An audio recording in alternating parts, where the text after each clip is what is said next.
go and fight, what are you fighting for, right? So you could almost say like it was a fight for freedom, right? And you come back to your country and you still have to live under the same apartheid laws, where you, and I must just say something about freedom, right? I have to say something about freedom because, for most of my life, I was sort of wondering, right, what it was like, to really have a sense of freedom, because I didn't have that sense of freedom because, as I explained, we were restricted in so many ways. And I thought at some point that I might never, ever, experience, what it means to be free, Free. And then, of course, when I was 44 years old in 1994, at age 44, we had our first democratic, elections.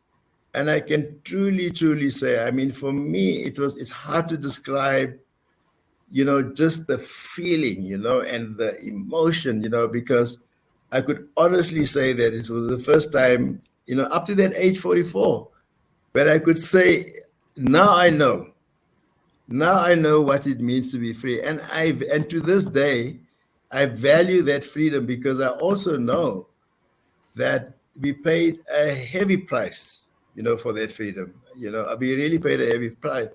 And I suppose in some sense, my generation would value that freedom a lot more, let's say, than the current generation. It just means so much more for us. And I get very angry, if you like, when I hear people talk about it was better during the apartheid era. How could it be better during the apartheid era, when we were shackled, not only, as I said, physically by the laws, but also emotionally and psychologically. So to this day, I think for me, notwithstanding the fact now that today, right, we have all kinds of problems, economic and social, right?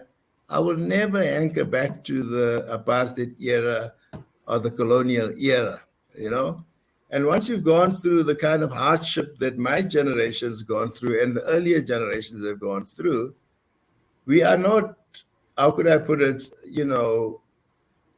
fazed by the challenges that we are having today. I think, earlier on I spoke about the fact that I write in the book, I use an African idiom where it says that if you want to move mountains tomorrow, you must start lifting stones today, And that's what we are doing, my generation, notwithstanding the external environment, notwithstanding all of the economic and social challenges that we have. We remain focused on what we need to accomplish, as we were under the